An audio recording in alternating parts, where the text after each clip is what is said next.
Eh, Cuando tengan alguna duda, alguna inquietud, me interrumpan inmediatamente para que vayamos solucionando en el camino y eso da un poquitito más de fluidez a la conversación. Entonces,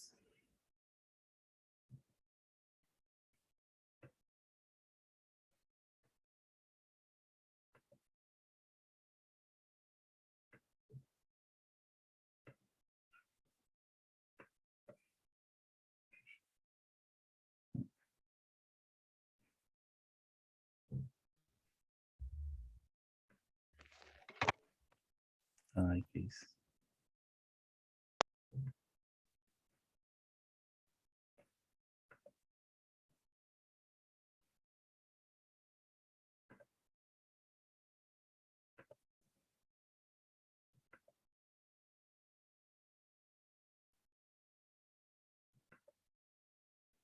Ya, ¿estamos ok? ¿Ven? Sí se ve, Sí, se profe. ve bien. Sí, sí. Ya. Bueno, esta es una clase para ustedes que son los alumnos de tercero de la Universidad de Tarapacá. A mí me encargaron que hablara de semiología urológica. Y la semiología urológica eh, es bastante interesante porque si uno tiene claro estos conceptos, lo más probable es que después en el futuro no tenga mayores problemas. La, los signos van a ver que son bastante característicos y muchas veces los malos diagnósticos se deben a que uno no le pone atención a esto.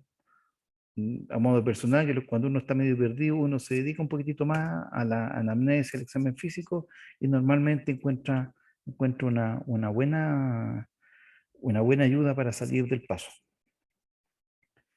Entonces, yo no tengo conflictos de interés con ninguna empresa, pero usted me imagino que no tiene idea quién soy yo. Yo soy un urólogo que trabajo en Calama, en el Hospital del Cobre, y también trabajo en Red Salud, en la Red Nacional de Salud. Yo estudié en Temuco, en la Universidad de la Frontera. Después trabajé 5 años en Puerto Varas. Hice mi beca de urología en la misma Universidad de la Frontera en Temuco y se suponía obviamente que yo me iba a volver a Puerto Montt o a algún lugar así, pero el destino me trajo a Calama a partir del 1 de junio del 2006. Y yo me incorporé al Hospital del Cobre el 2015. Yo llegué primero al hospital público, eh, fui el primer urólogo que llegó al hospital público en Calama, así que me tocó partir de bastante básico el tema, pero ahora ya la urología está bien desarrollada. Yo he sido miembro 2 veces de la Sociedad Chilena, del directorio de la Sociedad Chilena de Urología. En 2 oportunidades he sido presidente de la filial norte y el último año fui director. Yo participo en algunas sociedades internacionales también, como esas que están ahí mencionadas. Y también, aparte de ser urólogo, yo tengo un MBA en salud, que lo hice en la Universidad Andrés Bello y con una colaboración de la Universidad de Bolonia en Italia. Eh, Así que uno esté en provincia no implica que uno no pueda hacer cosas de perfeccionamiento y elevar el nivel de lo que uno trabaja habitualmente.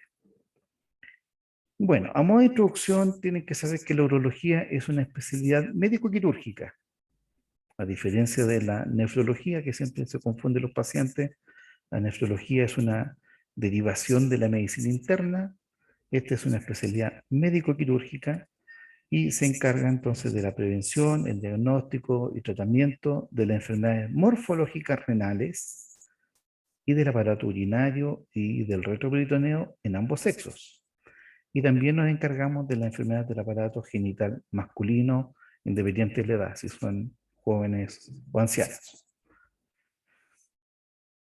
Por su parte, la semiología médica es una rama fundamental de la medicina que se basa en el análisis de los signos y la observación de los síntomas de las enfermedades que pueda presentar el paciente a través de procedimientos y técnicas metodológicas. Aquí hay que seguir un método adecuado con el fin de calificarlas y clasificarlas en un diagnóstico semiológico posible. Y de eso nos vamos a preocupar hoy día. Si nos vamos a la semiología urológica, la anamnesis es un fenómeno, es una acción muy, muy importante. Es la piedra angular probablemente del diagnóstico y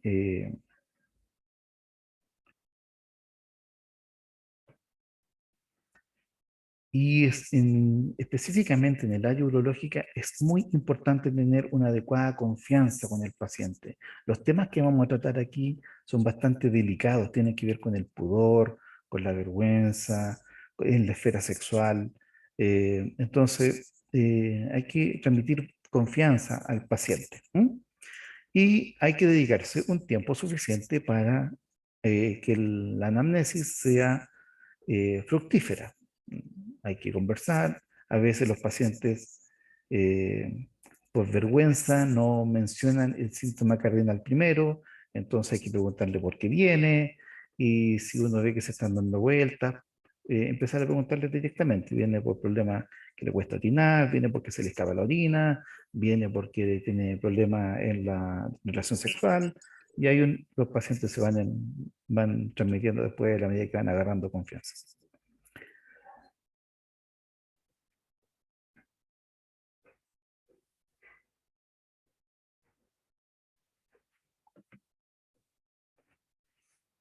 Bueno, los elementos de la anamnesis, como en todas las que ustedes han visto seguramente, hay un motivo de consulta, eso es lo principal. No tenemos que perder esto nunca de vista, el motivo de consulta.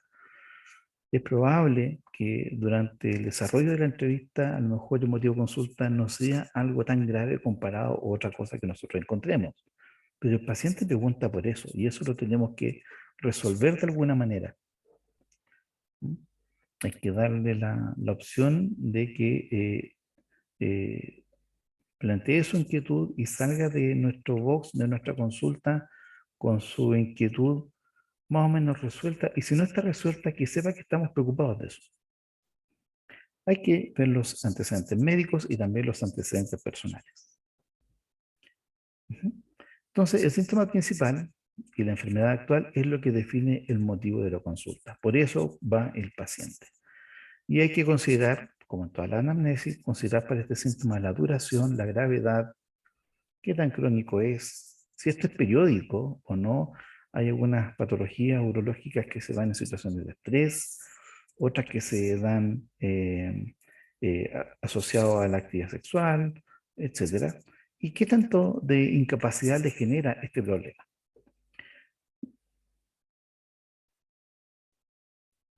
Comencemos a ver algunas cosas. El dolor renal. El dolor renal es un motivo frecuente de consulta y yo creo que en las próximas eh, láminas que revisemos, si ustedes se graban bien esto, van a tener un futuro profesional bastante asertivo, porque el dolor renal no es un dolor de espalda. El dolor de espalda puede ser cualquier cosa, ni tampoco un dolor de guata. El dolor renal tiene algunas características bien particulares que si ustedes las buscan, van a poder dar un buen diagnóstico. El dolor renal se produce porque se sobredistiende la cápsula renal. Es la cápsula renal la que tiene las terminaciones nerviosas. Entonces, cuando la cápsula se sobredistiende por alguna razón, es lo que genera el dolor.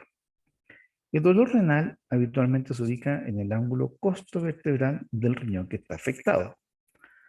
Entonces, si esto fuera, por ejemplo, un cálculo, va a afectar un solo lado. Y esto es súper importante. Va a afectar el riñón que está afectado. Si hay enfermedades que afectan los dos riñones, bueno, ahí va a ser bilateral.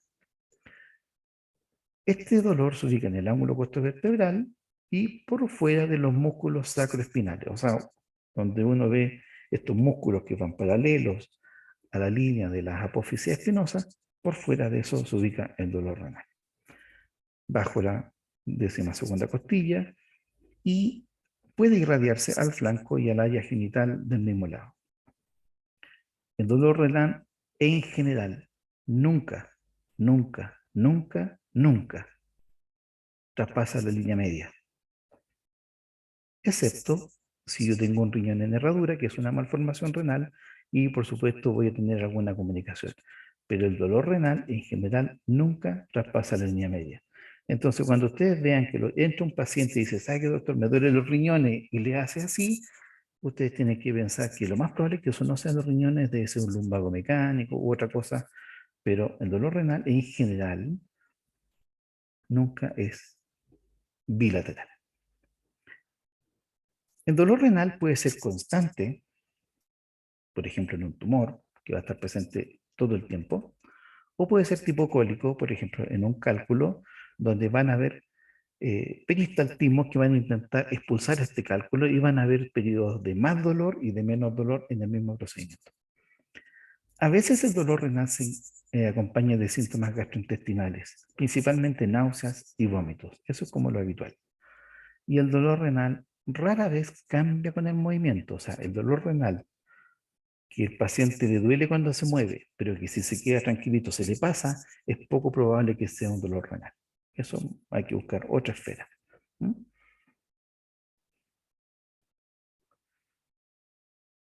El dolor ureteral habitualmente es agudo y normalmente es secundario a una obstrucción, generalmente por un cálculo, y cuando cae un cálculo desde el riñón y obstruye el uréter, eso habitualmente es brusco, súbito, intenso, siempre unilateral, y el dolor va a estar dado por la distensión aguda que genera la pared del uréter y especialmente la cápsula renal, y también por el peristaltismo del uréter intentando poder expulsar este cálculo. El dolor va a tener algunas características especiales si se ubica en el tercio superior del uréter, en el tercio medio o en el tercio inferior. Mientras más arriba se parece más a un dolor renal, en el tercio medio va a irradiarse al flanco y un poquito hacia las fosas ilíacas. Y si está en el tercio distal, habitualmente, por ejemplo, en esta imagen que está aquí, este uréter que está emergiendo en el meato ureteral, ese, ese cálculo más probablemente va a dar síntomas de tipo irritativo hacia la uretra, hacia el testículo en el hombre o hacia el labio mayor en la mujer, ¿no? Cuando son cuadros insidiosos, estos son poco sintomáticos. Cuadros insidiosos, por ejemplo, en condiciones de tumores o de compresiones extrínsecas por neoplasias extraureterales. Esos son poco sintomáticos porque se van dando con el tiempo. Pero el dolor agudo, eso es habitualmente por una obstrucción. El dolor vesical puede presentarse secundario en general a una sobredistensión o una inflamación. El dolor que tiene que ver con una sobredistensión es un dolor suprapúbico constante y normalmente asociado a una retención urinaria, como en este paciente que se aprecia un gran globo vesical. Y cuando es por inflamación, habitualmente es suprapúbico, es intermitente, es como un cólico, pero es ubicado en la zona hipogástrica, asociado a un dolor de final de micción, a veces también dolor de inicio de micción, y el dolor, además de ser abdominal bajo, hipogástrico, se irradia a la uretra.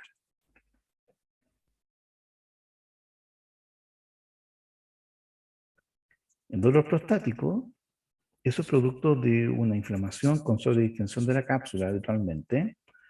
Es un dolor que en general los pacientes lo definen muy mal. La próstata van a conocer ustedes en el futuro que es un órgano que tiene pocos síntomas específicos. Hay que pensar en un problema prostático y buscarlo dirigidamente. Es un dolor más definido, habitualmente lo describen al hipogastrio, al periné, menos hacia el recto y mucho menos hacia el lumbosacro. Habitualmente es hipogastrio y periné. Uno dice, ¿le duele la guatita? Sí. ¿Le duele detrás de los testículos? Sí, también me duele. Eso más probable sea un dolor prostático. Y se acompaña con síntomas irritativos, polaquiuria y disuria. La polaquiuria es una micción, ¿no es cierto? Pequeña cantidad a cada ratito, y la disuria es un término que usamos para cualquier dificultad, dolor, especialmente miccional. Si este edema prostático es intenso, el paciente, además de lo anterior, además del dolor, de la disuria o poliaquiuria, puede caer en una retención urinaria.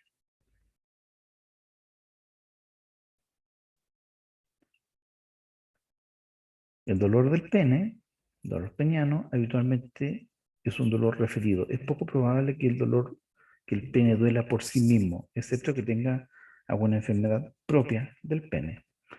Habitualmente el pene tiene dolor referido de la uretra, o sea, de la vejiga o del ureter por algún cólico nefrítico, a veces dolores neuropáticos de la columna baja pueden dar molestia hacia el pene. Pero el pene también puede tener alguna enfermedad. Y vamos a ver que en flacidez, una de las causas de dolor peniano puede ser una parafimosis y en erección puede ser un priapismo o una enfermedad de Peyronie. Esto es como lo más habitual. La parafimosis, si puse un mono, no puse mono acá. Hay un mono más adelante, en algún momento lo vamos a encontrar. La parafimosis corresponde a un atrapamiento del glande por una fimosis. O sea, tenemos un pene con un prepucio muy estrecho. En algún momento el glande se asomó, pero esta estrechez del glande impide que vuelva el glande a su posición. Entonces, de una fimosis tenemos una parafimosis y no podemos devolverla. Ya les voy a mostrar algunas fotos de eso. Y si el dolor está en erección, podemos tener en general dos cuadros bastante característicos. Uno es el priapismo. El priapismo es una erección prolongada, dolorosa. El priapismo se define como una erección dolorosa mayor a 6 horas y es extremadamente complejo porque si este priapismo no cede, se hace doloroso en la erección y se puede producir trombosis de los cuerpos cavernosos del pene y eso puede llevar a una pérdida del órgano eréctil, una disfunción eréctil después por causa vasogénica.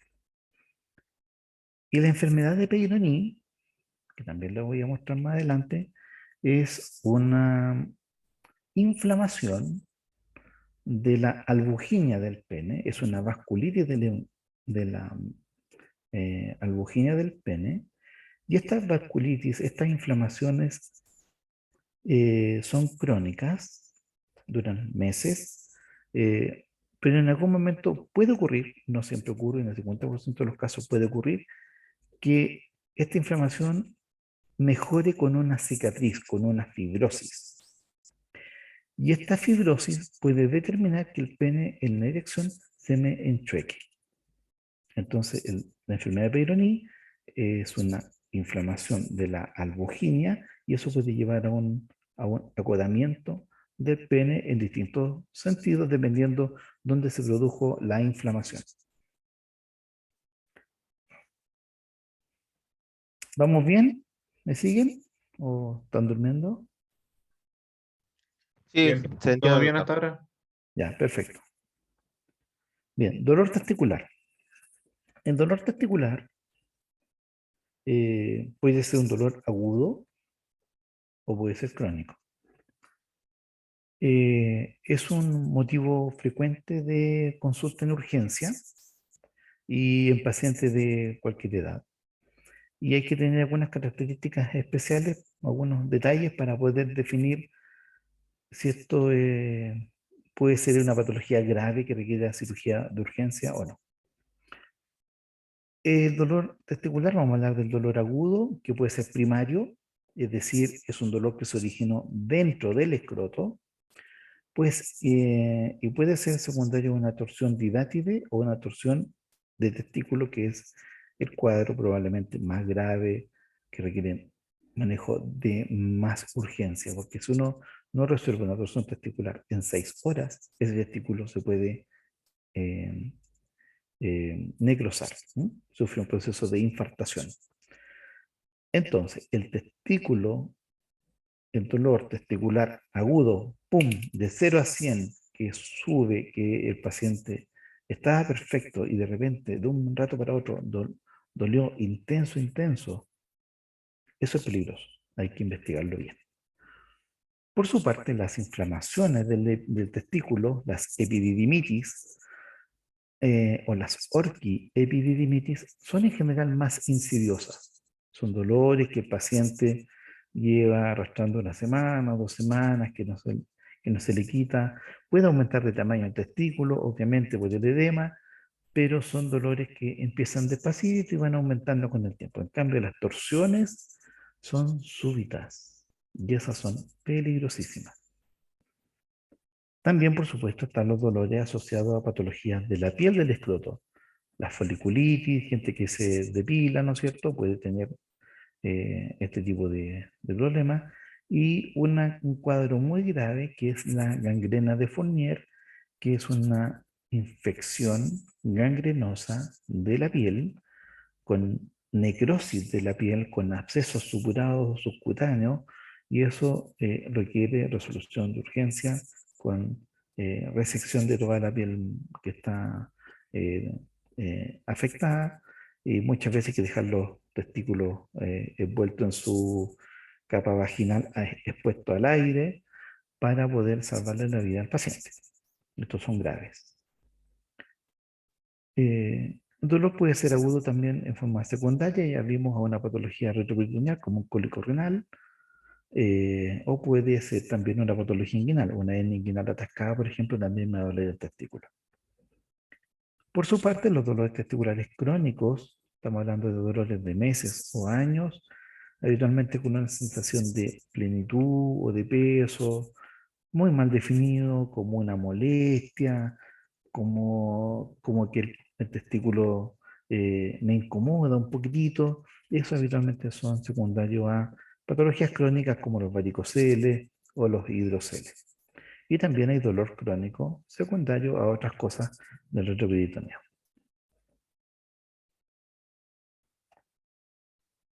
Doctor, Dígame, una consulta.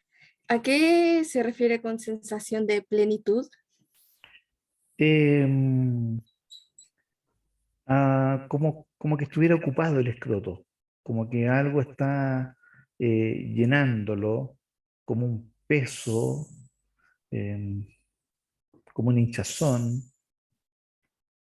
ese tipo de sensaciones. Ah, ya. Gracias. Ujú. No, encantado. Bien, eso es como de dolor. Yo le encargo que de dolor lo manejen extremadamente bien. Eso les va a ayudar toda su vida. Si trabajan en urgencia, van a haber muchos dolores de espalda, que la gente dice son dolores renales, y ustedes dicen, no, esto no es renal porque es bilateral, etcétera, y todos los van a quedar mirando raro porque en general la gente no investiga adecuadamente cómo es el dolor.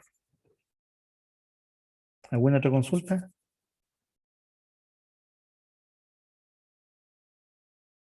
Ninguna Todavía, por mi profe. parte. No. Ya, vamos avanzando.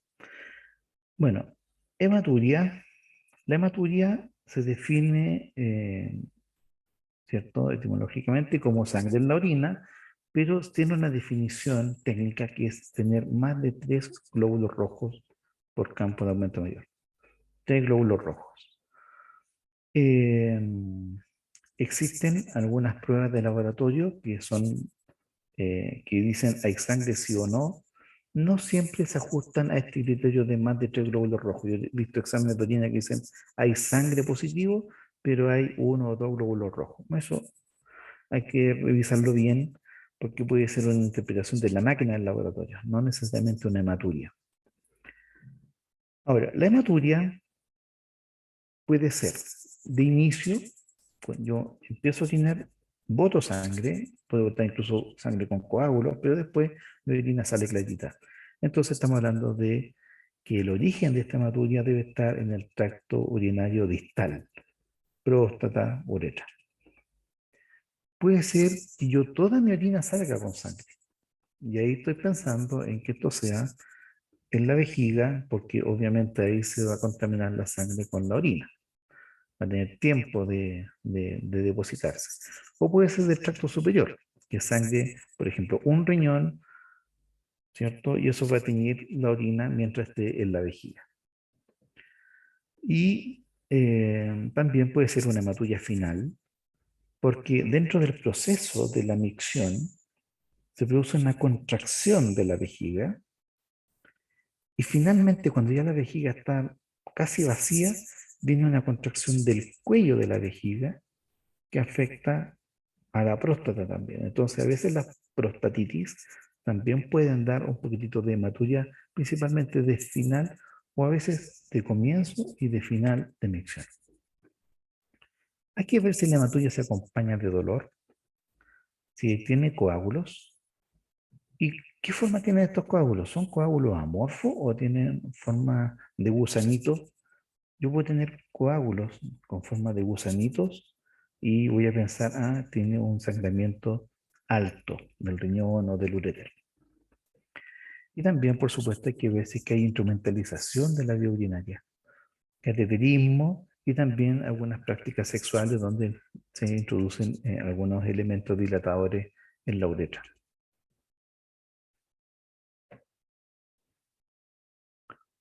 Los signos de irritación, principalmente estamos hablando de poliaquiuria.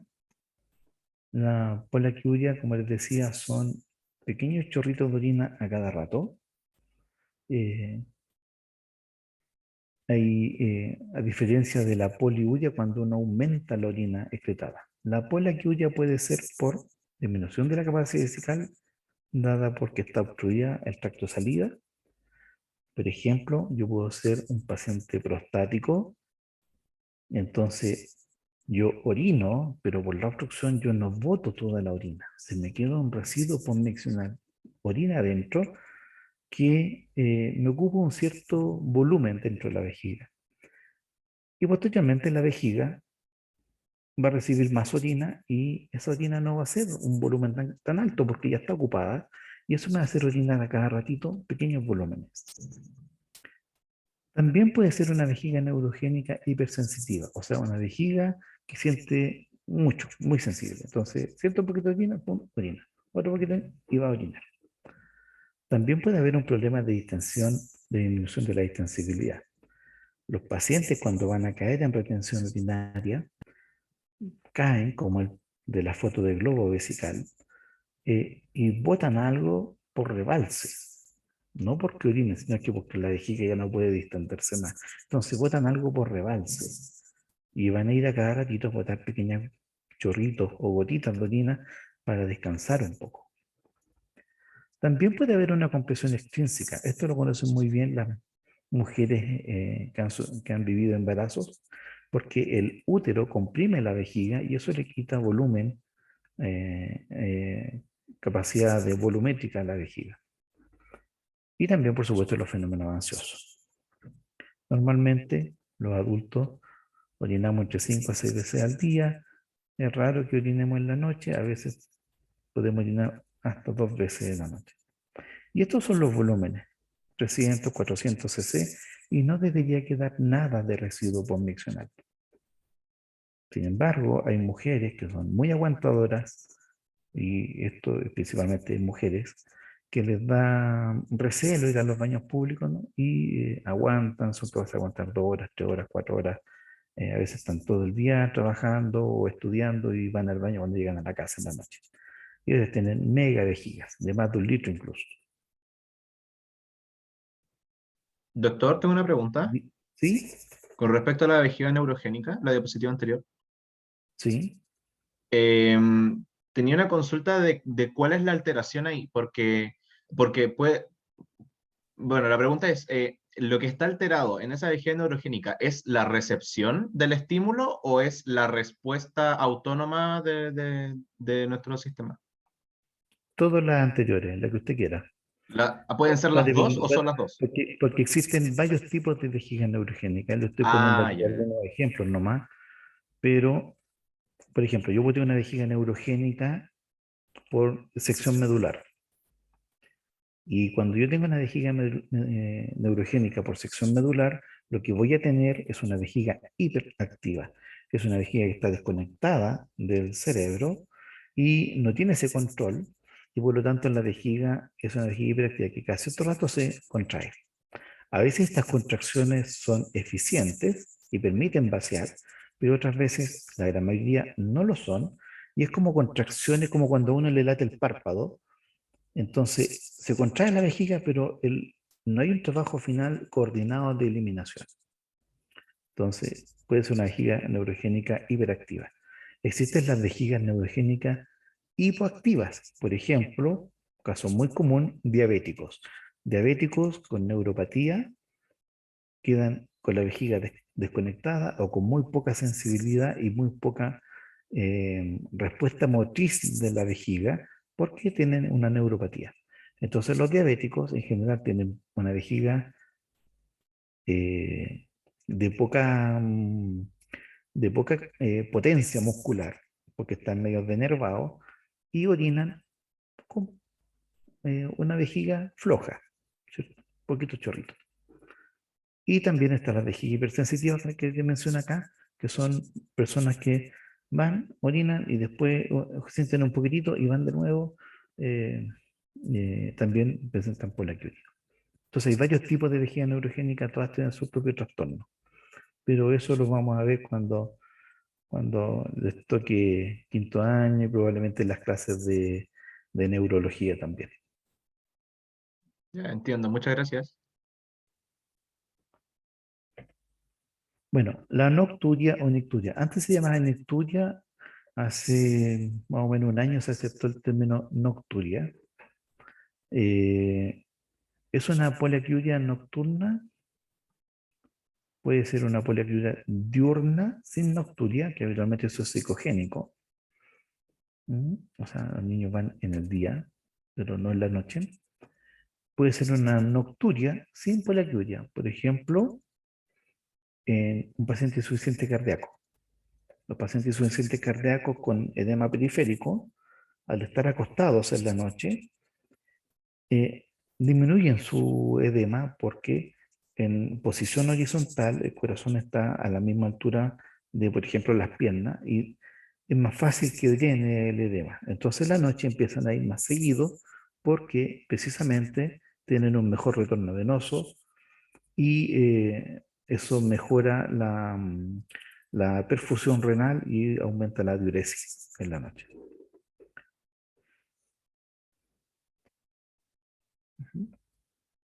La disuria corresponde a un dolor durante la micción y se describe hacia el meato de la uretra y hay disurias que se presentan al inicio y otros al final, como lo que vimos parecido a la hematuria.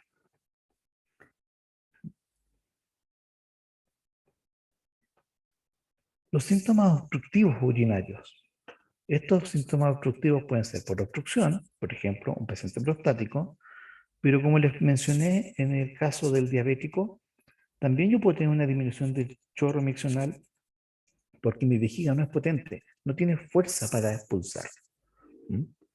Los síntomas obstructivos entonces pueden ser disminución de la fuerza miccional, también pueden ser latencia, o sea, yo voy al baño, tengo deseo de orinar, pero tengo que esperar mucho a poder miccionar. Hay un periodo en que tengo que estar ahí, a veces con pujo, ¿cierto? Para que se libere el chorro miccional. También son síntomas obstructivos la intermitencia. Yo voy al baño, termino de orinar, voy saliendo y me viene con una segunda gana. Tengo que volver. O yo voy al baño, termino de orinar y no quedo satisfecho. Siento que no boté todo. Y el goteo terminal. El goteo terminal también puede ser un síntoma obstructivo. ¿Vamos bien? ¿O voy muy rápido en esta parte? Bien, Doctor, ¿Todo bien? yo tenía una Ok. duda con el tenesmo. ¿Qué había Sí, dicho? dígame. ¿Qué había dicho la parte del tenesmo en la diapositiva? El tenesmo es la sensación de un vaciamiento incompleto. Ya, O sea, yo voy, orino, pero no siento como que me quedo orina. ya, gracias, doctor. ¿Sí? Bueno, incontinencia. La incontinencia hay varios tipos. Algunos antes las clasificaban en tipo 1, 2, 3, 4. Pero básicamente son estos 4 tipos de incontinencia que podemos encontrar. Puede ser una incontinencia continua. Una incontinencia continua significa la persona permanentemente está botando orina. Cuando hablamos de incontinencia, no estamos hablando, a la gente a veces confunde el término incontinencia con urgencia. Y si yo tengo incontinencia porque yo tengo ganas de orinar, tengo que ir al tiro. No, eso no es incontinencia, eso es urgencia. La incontinencia es que yo no puedo contener. Y yo puede que no contenga porque, en forma continua o en algunas circunstancias. Y la incontinencia continua la vamos a ver, por ejemplo, cuando hay fístulas vesicovaginales. Las fístulas vesicovaginales a veces se presentan como una complicación de la cirugía ginecológica. Habitualmente las histerectomías pueden a veces producir este tipo de complicaciones. Una incompetencia esfinteriana, paciente, por ejemplo, con algún daño neurológico, o en pacientes que son sometidos a algunas cirugías oncológicas de la próstata, por ejemplo, pueden tener algún problema pueden quedar incontinentes. La cirugía prostática del cáncer tiene ese riesgo. Hay que tomar algunas medidas cuando uno opera eso para evitar este problema, pero es una complicación que se describe. Y también en niños se puede presentar lo que se llama un uréter ectópico, es decir, hay un uréter que no se implanta donde tiene que implantarse dentro de la vejiga, sino que se implanta más abajo del esfínter. Y ese uréter va a actuar como una llave que no tiene control, no tiene cómo cerrarse.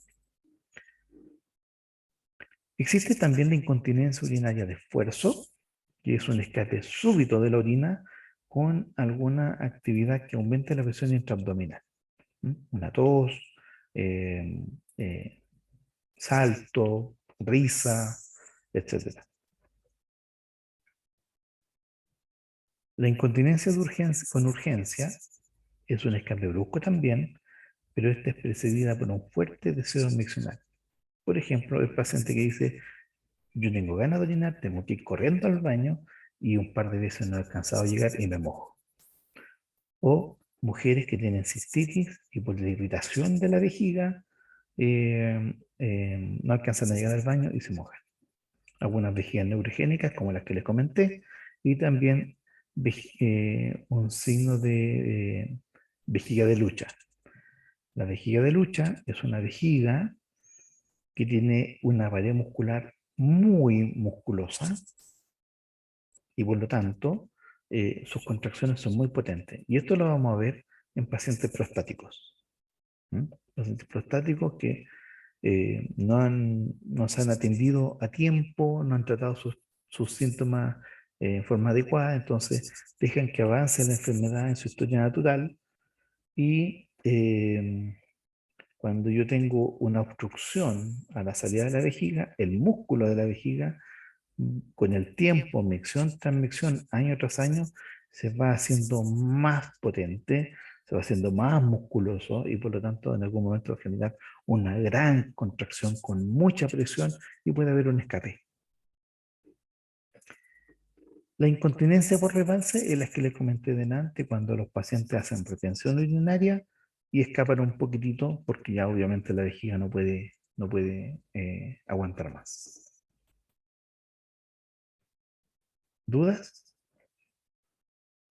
Doctor, en los pacientes que ¿Mm? tienen incontinencia urinaria de esfuerzo, ¿cuál es el tratamiento o qué se le hace a esos pacientes?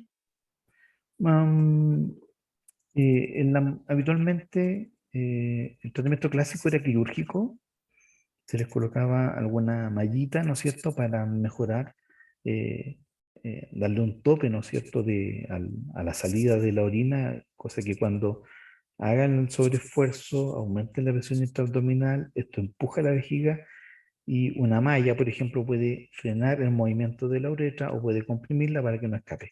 Ese es como el tratamiento clásico. Pero en los últimos años, y yo te diría que probablemente en los últimos 15 años en el mundo y en Chile en los últimos quizás 10 años, el tratamiento a donde está tendiendo el mundo es a la rehabilitación del piso pelviano. Entonces, los kinesiólogos, las kinesiólogas de piso pelviano aquí juegan un rol fundamental, porque no solamente te limitan el movimiento de la uretra o el escape de la uretra.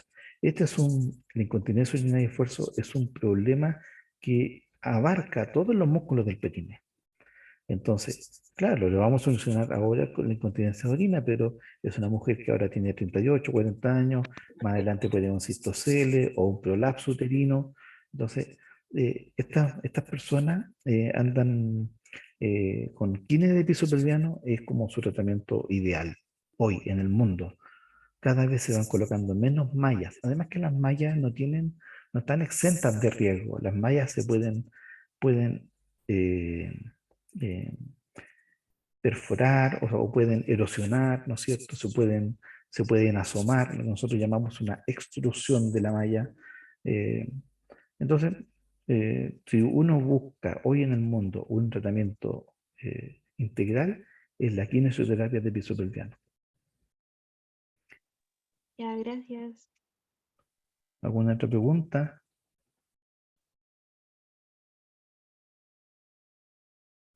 Ok, avancemos. La enuresis. La enuresis puede ser, es una micción que es involuntaria.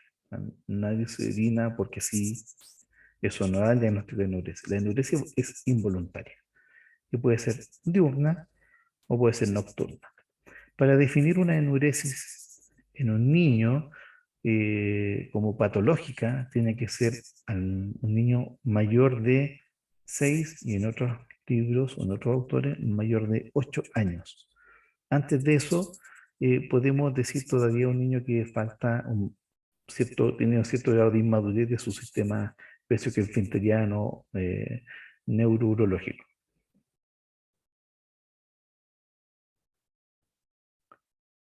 La disfunción sexual, hay varias disfunciones. En el capítulo de disfunción sexual hay varias.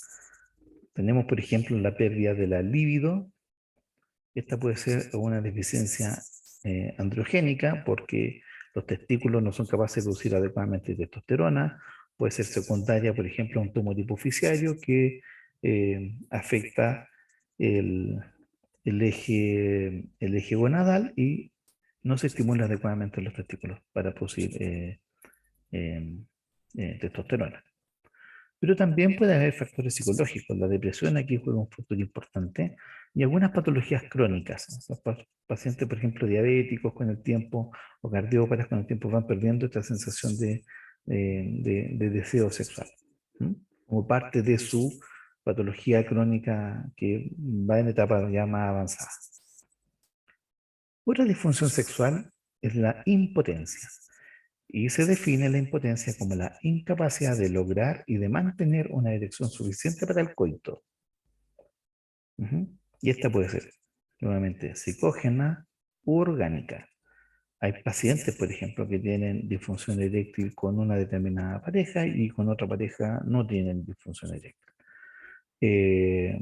O pueden ser orgánicas. Y dentro de las orgánicas, lo más común que toca ver son pacientes diabéticos con microangiopatía y con neuropatía producto de su diabetes maltratada, ¿no es cierto?, secuelada con los años, y eso deja sin inervación o sin la irrigación adecuada para generar un adecuado llene de sangre del pene.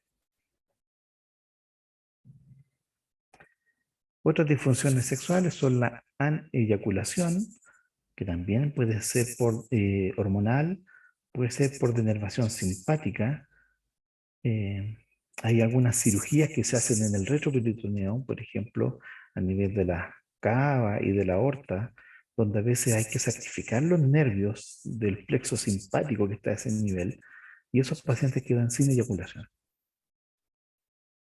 Algunos fármacos también pueden bloquear la eyaculación, y las cirugías prostáticas pueden tener una eyaculación distributiva o real. Distributiva, por ejemplo, si yo opero una próstata de una hiperplasia prostática benigna, en esa cirugía lo que uno hace es dejar la próstata como hueca.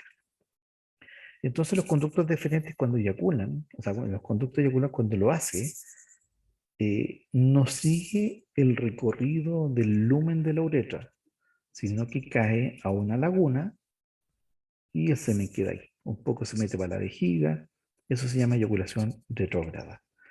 Pero si yo opero a un paciente de un cáncer de próstata, yo le voy a sacar toda la próstata. Y en ese proceso voy a tener que cortar los conductos deferentes y ese paciente va a quedar sin eyaculación. Lo que no significa que quede sin orgasmos. El orgasmo es otro concepto distinto a la eyaculación. Y la anorgasmia puede ser psicógena o puede ser neurológica. Y también está la eyaculación prematura, que habitualmente es psicógena. No hay patologías orgánicas, físicas, que uno haga un escáner, una resonancia que diga, por eso eyacula pronto. No, eso habitualmente va en la esfera psicológica. Profesor, ¿Sí? entonces la aneyaculación es que el paciente no puede eyacular y la anorgasmia, ¿el paciente puede eyacular o tampoco eyacula? Sí, pueden eyacular, pero Pero no no sienten el no orgasmo. tiene placer. Bien, comprendo. Ujú. De hecho, por ejemplo, los pacientes neurológicos, tú los puedes hacer eyacular con algunos dispositivos que lo hacen eyacular, unos estimuladores, vibradores del pene, pero a veces la eyaculación es un fenómeno mecánico nomás. Ya comprendo. Muchas gracias.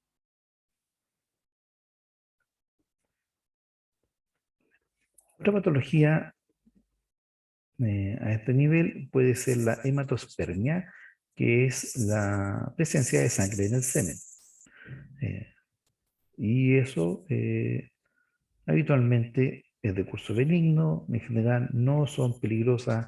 Si uno investiga, le hace resonancia, escáner, eco, lo que sea, en general a veces son accidentes que se presentan, a veces hay pequeños cálculos en la próstata que se eliminan en algún momento y sangran un poquitito.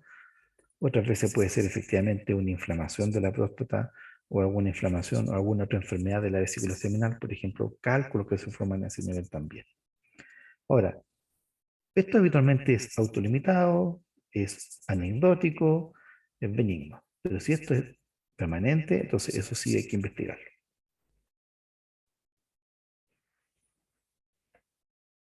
La neumaturia se define como la presencia de gas o de aire en la orina. Y aquí les presento un escáner donde está esta burbuja negra. En los escáneres en general el aire se ve negro, aquí ven el colon con gas y también ven lo que rodea al cuerpo del paciente, que también es gas. Aquí el gas se ve negro, dentro de la vejiga. ¿Por qué puede ser esto? Puede ser por una infección, por algún germen productor de gas, que son más frecuentes en los diabéticos, por ejemplo. Y estas son infecciones enfisematosas, reciben ese nombre. También puede ser una instrumentalización de la vía urinaria. Si a este paciente le pusieron una sonda Foley, puede eventualmente también manifestarse.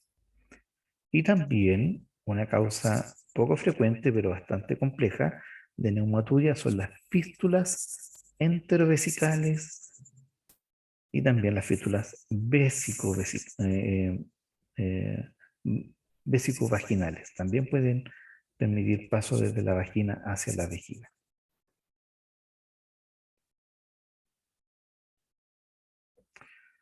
La secreción uretral es un síntoma muy común de enfermedad de transmisión sexual. Aquí hay que fijarse en algunas características que te van a orientar después qué tipo de germen puede ser. eh, cuánto tiempo ha pasado, por ejemplo, desde la relación hasta la presencia de la secreción, si esta secreción es escasa o abundante, si es transparente, si es purulenta o si tiene sangre. Eso también te va orientando qué enfermedad puede ser.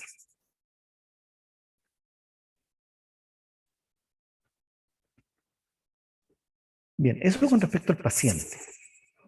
Preguntéme la otra respecto a antecedentes médicos. ¿El paciente es diabético?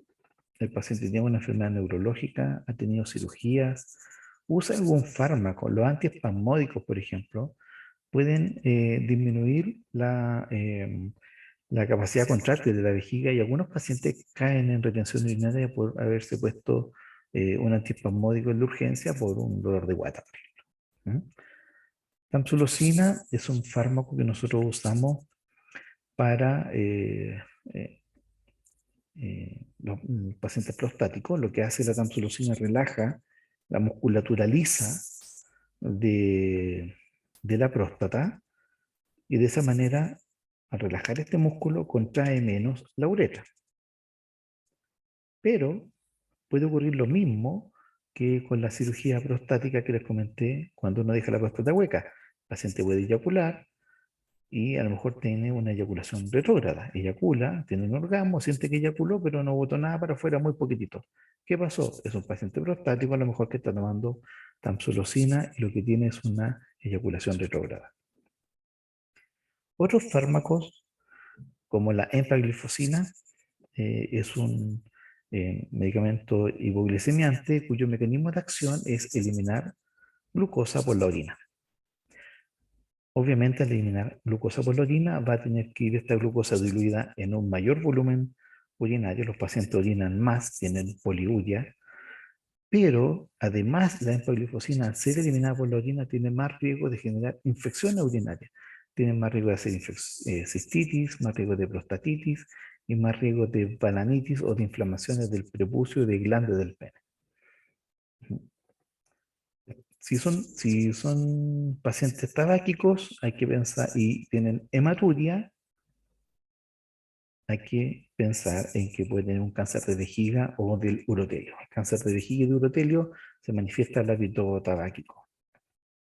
Drogas como la marihuana. La marihuana puede tener algunos problemas en la esfera sexual, principalmente eyaculación precoz y también algunos trastornos de la motilidad espermática. Entonces pueden también asociarse a fenómenos de infertilidad.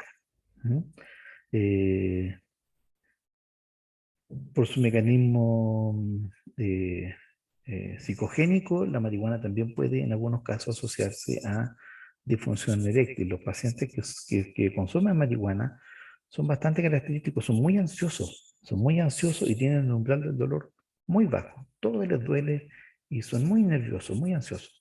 Entonces, claro, eso los puede llevar a que tengan una disfunción eréctil o una eyaculación precoz. Antecedentes familiares, por ejemplo, cáncer de próstata, hay 2 veces más riesgo en los pacientes que son hijos de pacientes que han tenido cáncer de próstata. Cáncer testicular también tiene un mayor riesgo familiar, ya sea padre-hijo, hermano-hermano, o yo mismo. Si yo he tenido un cáncer testicular en un testículo, puede que con los años no me libre de tener un cáncer testicular en el testículo contralateral, porque el riesgo se mantiene. Algunas enfermedades, como algunas enfermedades poliquísticas, pueden generar eh, trastornos de la función renal o pueden llevar a tumores. Y también hay algunas enfermedades tumorales renales que tienen una connotación genética bien importante. A veces eh, quistes o tumores pueden tener una condición hereditaria.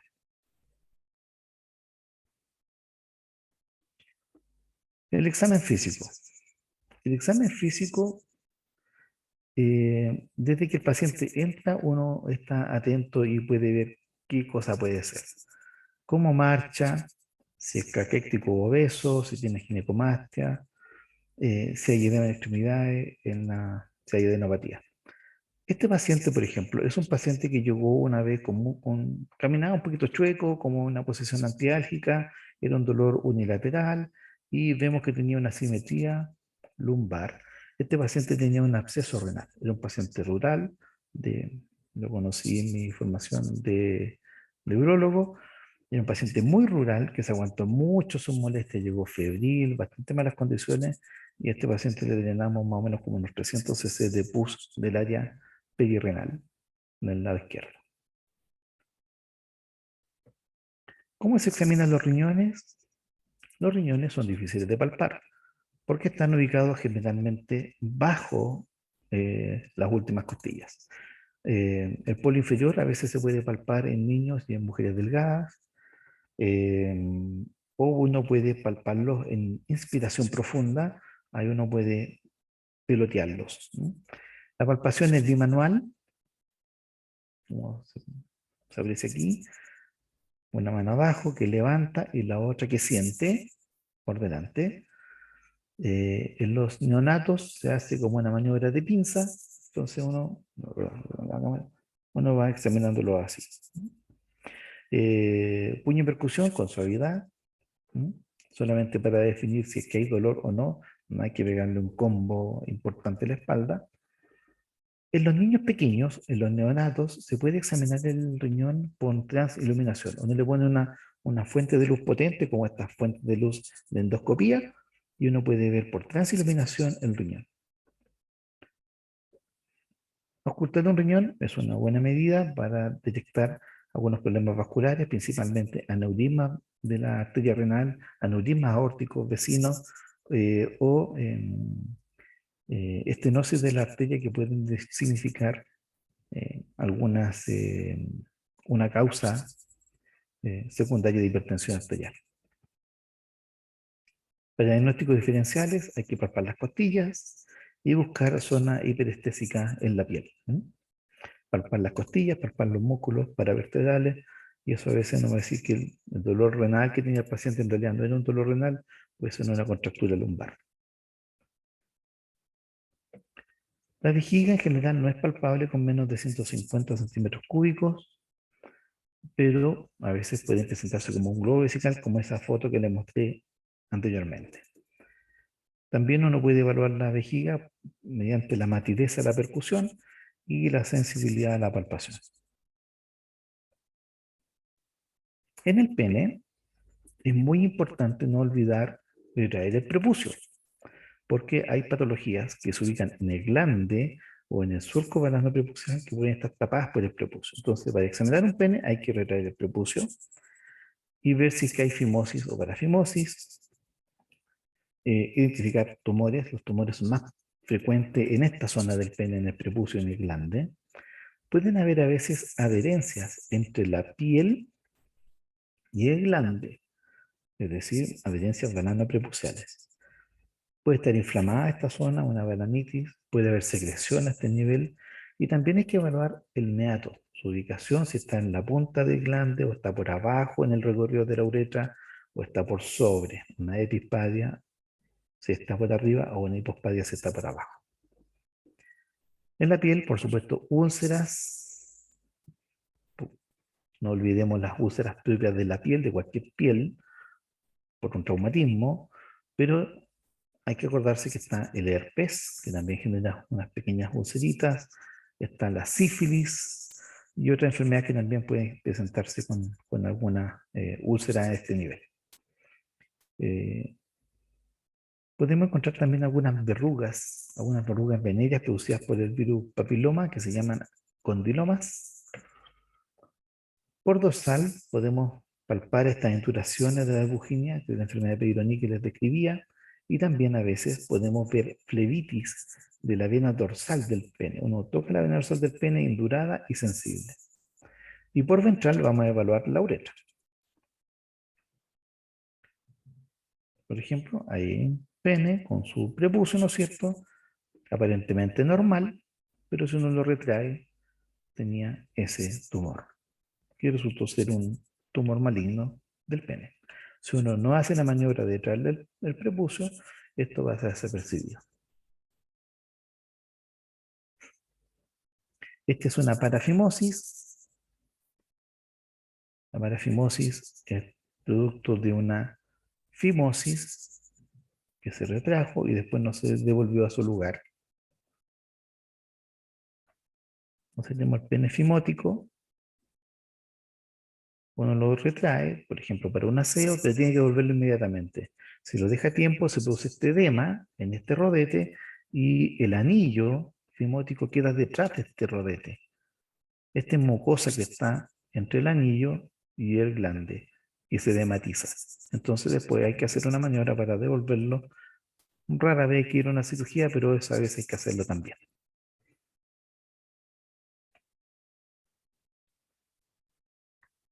Bien, en el escroto vamos a revisar la piel y como cualquier piel puede tener foliculitis, dermatitis, habitualmente asociado al jabón, al detergente, si son especialmente estos detergentes que tienen blanco activo, ¿no es cierto? Pueden producir por la reacción química con la luz para producir este color blanco, pueden dar una dermatitis de contacto.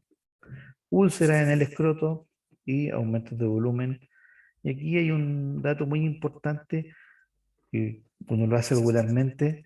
Cuando uno tiene un aumento de volumen escrotal, uno le pone una fuente de luz por debajo y uno ve si es que esto brilla o no brilla, si esto orienta que sea un líquido, por ejemplo, un hidrocele o un quiste, o si apunta a que es una masa sólida porque no transiluminó, un lipoma o un tumor. Con respecto a los testículos, hay que ver su posición y se examinan mediante una palpación bimanual. Lo que uno hace es cazar el testículo así. Uno caza el testículo así. Entonces lo toma de aquí, y lo examina con los dedos. La cámara me confundió. Yo lo cazo así. Meñique y anular. Y lo examino así. Lo tengo cazado y lo examino con los otros 3 dedos. Y ahí vamos a buscar nódulos, ¿no es cierto? Si son testiculares, si es un nódulo, una masa irregular, sospechar un tumor. En el epidídimo, habitualmente estos nódulos son pequeños quistes que después se confirman en la ecografía y que son benignos, no requieren cirugía generalmente. Hay que ver también si esta palpación es dolorosa o indolora. Si es muy sensible, pensar en una infección del testículo o el epidídimo, en una epididimitis. Palpar el cordón. Esta maniobra de palpación del cordón es mejor hacerla de pie, porque si yo quiero buscar varicocele, que es una varice de las venas espermáticas, y yo tengo al paciente en decúbito supino, las venas van a estar poco congestionadas. Pero si yo pongo al paciente de pie, como estas venas están insuficientes, no funcionan bien, la sangre tiende a quedarse abajo y se ingurgitan mal las venas y es más fácil identificar el varicocele. Y uno puede palpar también ahí si tiene o no tiene deferente. Hay pacientes que consultan por infertilidad, son casos raros, pero consultan por infertilidad. Uno le hace un espermiograma, no tiene ni medio espermio, nada, y uno le toca los deferentes y no tienen deferentes, tienen una genesia congénita de los deferentes. Y los deferentes se palpan como un cable, tal cual, como un cable. Es durito, es la única estructura más o menos de esa consistencia en el recorrido del cordón espermático.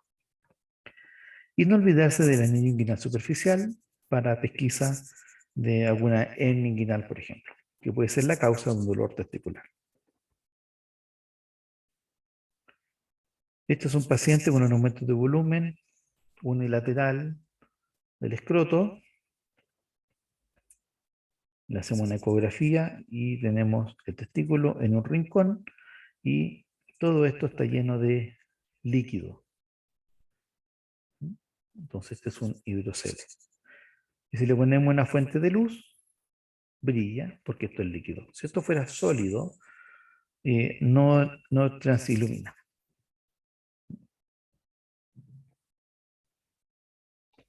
Doctor, una consulta. ¿Sí? ¿Y la sangre transluminaría también? Eh, por ejemplo, un hematoma, Claro. depende por la cantidad de hematoma, pero si es un hematoma que te ocupa todo el escroto, seguramente no va a transiluminar. Ah, ya, eso es lo que tenía la duda. Por ejemplo, en un Claro. varicocele, En un varicocele no, porque no estamos hablando translumina. de que un varicocele no va a poder detectarlo por esta técnica, Porque aquí lo que estamos viendo es una cosa más grosera. Si, por ejemplo, si un nódulo, por ejemplo, esta cosa que mide, ¿cuánto? 7 centímetros, ¿es un tumor, es sólido o es líquido? Pero un varicocele a este nivel se define como venas mayores de 2 milímetros. Entonces, no. Ah, ya son como, estos son como para cambios más allá de mayor volumen, Claro, de mayor calibre. claro, claro. Por ejemplo, si esto fuera un tumor testicular, este mismo paciente tuviera un tumor testicular, sería una masa sólida. Además sería más pesada porque el testículo tumoral, lo sólido, tiene un mayor peso. Entonces tú vas a notar al tiro un escroto más pesado y si tú le pones una fuente de luz, no transilumina. Ya, entiendo. Entiendo, gracias, doctor. Ok. Bueno, y el tacto rectal, entonces, esto es el examen urológico que los pacientes siempre llegan echando broma o muy nerviosos o no quieren que se lo hagan o son medio reticentes, etc. Hay que tomarse su tiempo. A veces no es necesario hacerlo en la primera consulta, el paciente va a volver con los exámenes y uno ahí completa el estudio porque a veces son pacientes muy eh, eh, ansiosos o que son eh, muy tímidos, entonces uno los deja para más adelante. Pero si uno tiene un buen contacto con el paciente, en general accede. Siempre, estos son los tips, tomarse su tiempo, no llegar y meterle el dedo. O sea, si usted hace eso, al paciente le va a molestar, le puede doler, va a ser una experiencia desagradable, lo van a pelar. Tómese su tiempo, buena cantidad de lubricante y hay que hacerlo muy suavemente. Cuando uno apenas introduce el dedo, hay un reflejo de contracción del esfínter y uno tiene que esperar que ese reflejo se da. Uno puede ayudar a presionar con el dedo hacia anterior, como levantando hacia el rastre anterior el esfínter, y eso es una maniobra que ayuda a relajar. Y uno puede ahí completar el tacto rectal. La próstata se examina en todo su recorrido, uno hace un barrido con el dedo, adelante, arriba y abajo, buscando qué, buscando un poroto, un nódulo. Cuando son pequeñitos van a palpar, igual que en el testículo, como si fuera una lenteja puesta en ese órgano, ¿no? Yo palpo algo liso y de repente siento como una dureza, como una lenteja. Ojo, eso puede ser un tumor. ¿Qué consistencia tiene que tener la próstata? Es como si uno cruzara el dedo pulgar y se tocara la eminencia tenar. Esa es la consistencia de la próstata normal. ¿Mm? Si yo toco este otro lado, es más blandita, también puede ser normal, pero puede ser una próstata, por ejemplo, con una prostatitis. Y si yo en esta eminencia tenar me encuentro con un nódulo duro, una lenteja, un poroto, algo irregular, duro, entonces tengo que sospechar que sea un tumor. ¿Mm? Y siempre retirar también con soya. Varias posiciones. Yo, a ver, he visto que hay colegas que los ponen eh, en, en posición genopectoral, o sea, lo hacen agacharse y les ponen el dedo así. Otros pacientes, otros colegas los acuestan y le hacen levantar las rodillas hasta arriba y les ponen, le hacen el tacto. Hay pacientes que no están en condición de hacer eso y es medio incómodo. Yo habitualmente los acuesto y solamente les pido que flexen muy bien la rodilla y les separo bien las piernas. Y tengo una buena llegada a la próstata en general con eso.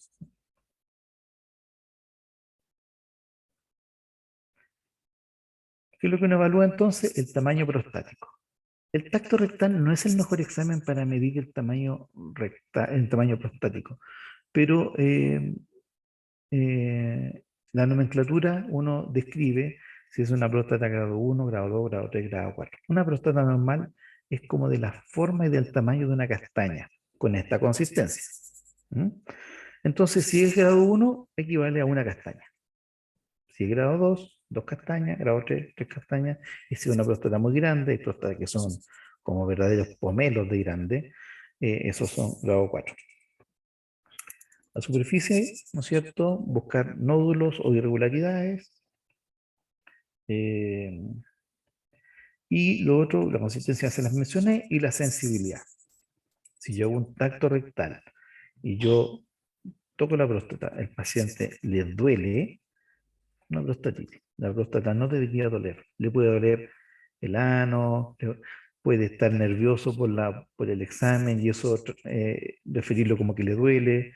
Pero si yo estoy en la posición, estoy tocando la próstata y le hago un pequeño movimiento de presión o alguna cosa y eso le duele, yo debo pensar en una prostatitis.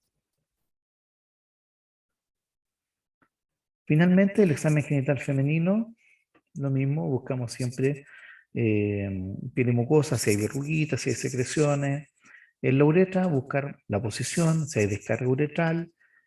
¿Cómo se mueve? Uno dice, señora, puje, y si hay si la uretra se moviliza mucho, eso es riesgo para incontinencia de orina de esfuerzo.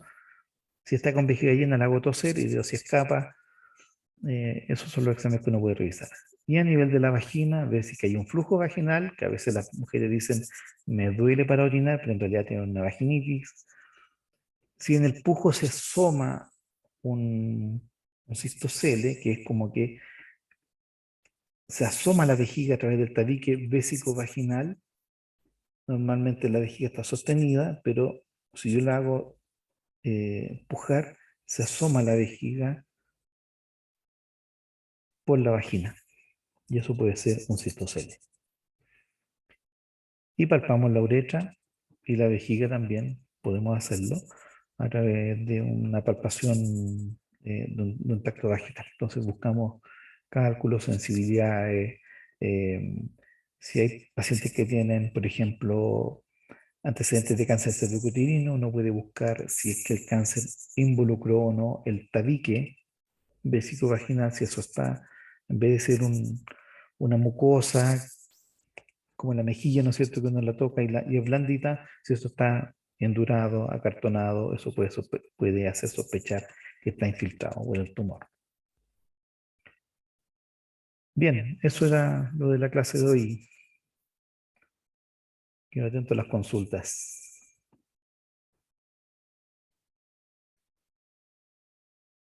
Por mi parte, todo muy claro. Bueno, ahí está mi correo. Me pueden mandar un WhatsApp. eh, Podemos Profesor, hacerlo por ahí también. Dígame. ¿lo más frecuente entonces que van a llegar en urología van a ser pacientes masculinos o también igual llegan hartos pacientes femeninos? Que como casi todo se entró o mucho se entró en masculino, por eso pregunto. A ver, si tú te O porque fijas, es más complejo el camino, por así decirlo, ya que no sé, tiene más cosas, no sé por qué será. no, fíjate que yo te diría que es 50-50. De masculino puro estamos hablando solamente de próstata y genitales.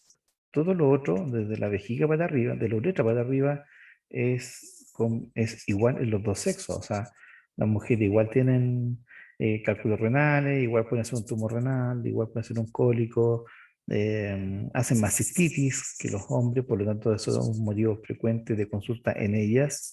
Eh, y los hombres consultan principalmente por un tema prostático después de los 50, 40 años. Testicular siempre está consultando también, pero no es que sea principalmente masculino. Hay días que yo veo más mujeres que hombres, otros más hombres que mujeres. Niños, adultos, viejitos. Ya me quedó claro, muchas gracias.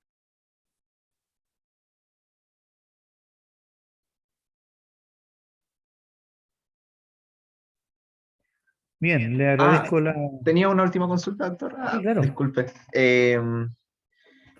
Cuando hablaba de antecedentes médicos, sobre todo la parte de antecedentes familiares, ¿es solamente relevancia el tema de los cánceres?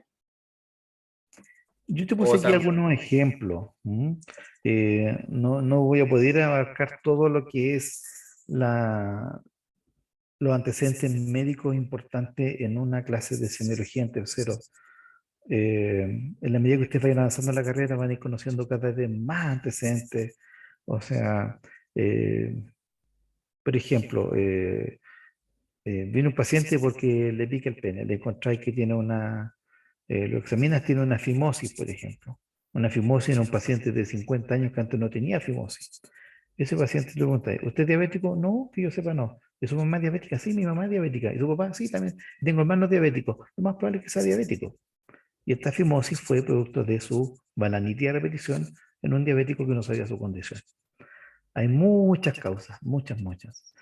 Entonces, siempre, como parte de la historia clínica, hay que ir preguntando por los antecedentes personales, familiares, obviamente los más importantes. Ah, Después uno ya va entiendo. construyendo, va armando, tomando la información que te sirve y va haciendo la unidad diagnóstica. Entiendo. Va más por el lado como de comorbilidades, una cosa así, ¿no? Correcto. Ya. Y por ejemplo, no sé, por ejemplo, habrá una mayor probabilidad o carga genética de desarrollar, no sé, cistocele, varicocele, hidrocele. Varicocele sí, claramente, porque el varicocele tiene en su fisiopatología, cómo se produjo el varicocele o por qué se produjo, tiene que ver con la calidad del colágeno de las venas del paciente. Entonces un paciente con un varicocele te lo pregunta, ¿y su mamá tiene varices en las piernas? ¿Alguna tía tiene varices en las piernas? Habitualmente la respuesta es sí. Y claro, o sea, él tiene varices, no en las piernas, las tiene en el testículo, pero tiene varices. Ya, comprendo. Muchas gracias, doctor. Ok.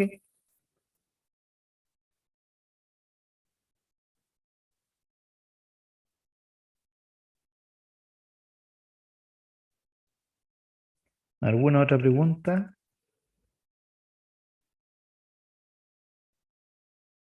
Yo, profe, pero no sé si me escucha. Sí, lo escucho muy bien. Habló de varios tipos de dolor urológicos, pero no sé si mencionó como los puntos de dolor que se puedan hacer en un paciente. ¿Puntos de dolor? Sí, Eh, bueno, en riñón mencionamos el ángulo eh, costovertebral por fuera de la musculatura paravertebral. En uréter, cuando el cálculo está en el tercio medio o inferior, que es la ubicación más común donde se encuentra un cálculo en un servicio de urgencia, el dolor es más bien a nivel de la fosa ilíaca. Algunos lo refieren como eh, como en el punto McBurney, más o menos, ¿ah? A nivel de cruce de los vasos ilíacos con el uréter. De la vejiga lo mencionamos, de la próstata también les dije que el dolor se refería más hacia la vejiga y hacia el periné, pero si tú quieres ver un punto doloroso de la próstata, tienes que tocarle la próstata. O sea, si tú le tocas la guatita al paciente no le duele la próstata, y si le toca el periné tampoco lo va a hacer. O sea, si quieres saber si hay dolor en la próstata, hay que tocarle la próstata. En testículo, bueno, uno examina directamente el testículo ahí y uno puede definir si el dolor es del testículo. Si tú haces el examen con suavidad, te tomas tu tiempo, eres capaz de discriminar si el dolor es el testículo o es el epidídimo, o a lo mejor no ninguno de los dos, puede ser en el cordón, o puede ser que el dolor, él lo refiera al testículo, pero a lo mejor es un dolor del escroto. Eso hay que examinarlo directamente.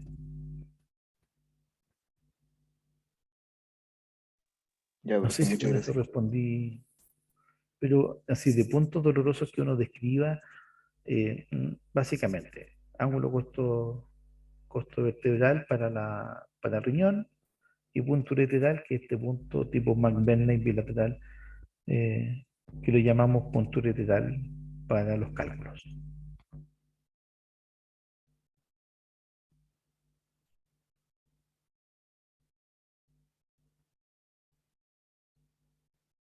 ¿Una pregunta?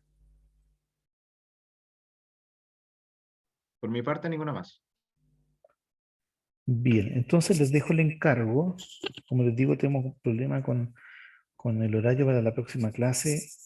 Yo, si es posible, la próxima clase queda en vez de quedar para el martes, queda para el sábado que sigue, o si no, para la semana subsiguiente, en un horario que ustedes me lo proponen, menos un martes en la tarde, pero cualquier otro día en la tarde, y yo me acomodo a lo que ustedes elijan.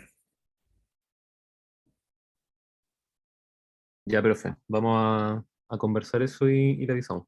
Ya, Fernando, estamos en contacto. Gracias, profe. Ok, gracias a esté bien. ustedes. Nos vemos. Muchas gracias, doctor. Chao, cuídense. Chao, Que les vaya profe. Chao, bien. chao. Igualmente. ¿Por dónde va a subir la grabación o se la va a mandar al delegado a usted, doctor? Se la mando al delegado y ahí la comparten. Bien, eso, muchas gracias. Hasta luego. Ya, chao, chao. Chao, doctor. Que les vaya bien.